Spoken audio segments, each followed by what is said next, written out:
fursa hii kukushukuruni nyote mlioacha shughuli zenu mbalimbali kuja kutusikiliza, na kwa kweli nitakuwa na maneno mafupi sana baada ya kwamba nimeshaona kazi zinazoendelea. Mtakumbuka mwaka 2020 tulipokuja kuomba kura, tulisema kwamba tutawasaidia wavuvi, wakulima wa mwani na wajasiriamali katika shughuli hizi zinazohusiana na uchumi wa bahari. Tukaita kwamba tutakuwa na uchumi wa bluu. Nyinyi ni mashahidi kwamba tumefanya au tumetimiza ahadi zetu. Tumetoa maboti kwa wavuvi, tumetoa maboti kwa ajili ya wakulima wa mwani, na tumetoa zana mbalimbali, si maboti peke yake. Wale wavuvi tumewapatia mpaka fish finder, tumewapatia nyavu, tumewapatia mambo kadha wa kadha ili waweze kuongeza uzalishaji wa shughuli zao. Wakulima wa mwani nao kadhalika tumewapatia vifaa mbalimbali vinavyohusiana na uzalishaji wa mwani. Nafurahi kusema kwamba kazi ile ilifanyika na takwimu zinatuonyesha kwamba upatikanaji wa samaki umeongezeka sana toka wakati ule mpaka sasa. Kwa hivyo tunachoahidi ni kwamba katika miaka 5 ijayo tutaendelea kuwasaidia wavuvi, wakulima wa mwani na wajasiriamali ili kuongeza kipato chao. Wavuvi sasa hivi walituambia kwamba maboti haya madogo madogo hatufiki mbali. Tunataka sasa maboti makubwa tufike kwenye bahari kuu. Tumelipokea, tutalifanyia kazi ili tuwawezeshe wafike kwenye bahari kuu wapate samaki wengi zaidi. Kwa upande wa wajasiriamali, tuliwaahidi mazingira mazuri ya kufanyia biashara zao. Tumeendelea kujenga maeneo mbalimbali ya masoko, tumeendelea kujenga madiko, tumeendelea kujenga maeneo ya kufanyia biashara ili waweze kuwa na mazingira mazuri. Kwa hivyo nafurahi kuona kwamba kazi hii inaendelea Unguja na Pemba ya ujenzi wa masoko ya samaki, ujenzi wa madiko na vile vile tunajenga maeneo mazuri kwa ajili ya ujasiriamali kama walivyosema ndugu zetu hapa wa banda la Papa. Ahadi yetu ni kwamba tutaendeleza hili, lakini hatutaishia kwenye mazingira mazuri na zana tu. Tutaendelea kutoa mikopo isiyokuwa na riba. Haya ndio mambo matatu tuliyoahidi.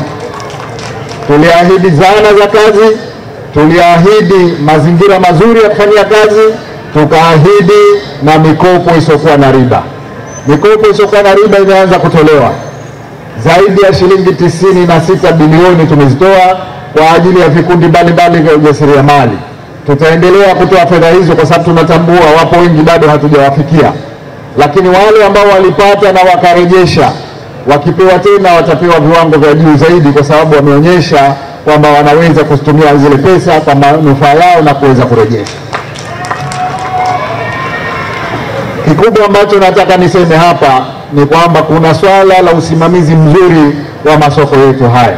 Likiwemo hili, tutahakikisha kwamba tunaweka usimamizi mzuri ambao utaweza kutatua changamoto zinazokabili maeneo yetu haya, ikiwemo ukosefu wa maji, usafi unaotakiwa, lakini yale maeneo ya baridi, cold rooms, ziweze kufanya kazi muda wote, na vile vile kuna maeneo ya kusalia na kadhalika. Nimepewa changamoto za soko, nimezipokea, nataka niwaelekeze za fiko wahakikishe kwamba wanasimamia vizuri na soko yetu.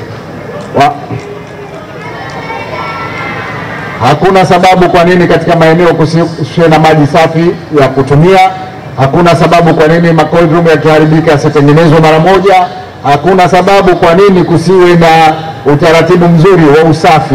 Haya wakati tunajenga tulihakikisha kwamba tutaweka uendeshaji mzuri. Kwa hivyo kama uendeshaji unasuasua, hakikisheni huko mbele tutakuwa na uendeshaji mzuri. Tutaendelea kujenga masoko mengi kama haya. Hili ni moja.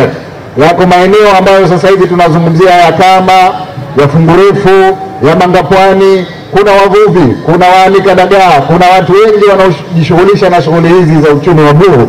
Tutahakikisha mazingira yanaboreshwa wanapata mikopo, wanapata zana ili kuhakikisha Yesu ninayemtumikia amekutoa kwa wheelchair, nenda ukaishi kwa jina la Yesu Kristo. Asante Yesu. Hodi Tanzania, hodi Mbeya. Mtumishi wa Mungu, mwinjilisti wa kimataifa Pastor Ezekiel wa New Life Prayer Center and Church kutoka nchini Kenya anawakaribisha kwenye mkutano mkubwa wa miujiza, ukombozi na nyota utakaofanyika chuo cha kilimo Uyole, Zambia Road, kituo maarufu kilimo jijini Mbeya nchini Tanzania, kuanzia tarehe 24 mpaka 28 mwezi wa 9. Muda ni kuanzia saa 2 asubuhi na kuendelea. Kwa maelezo zaidi piga simu nambari 0774781537 au 0689822510. Siku 5 za maajabu ya Yesu yasiyo na idadi. Watu wote wenye shida mbalimbali na wenye magonjwa wataombewa na kupona, na pia kutakuwa na maombi maalum ya kuliombea taifa la Tanzania. Usipange kukosa baraka hii.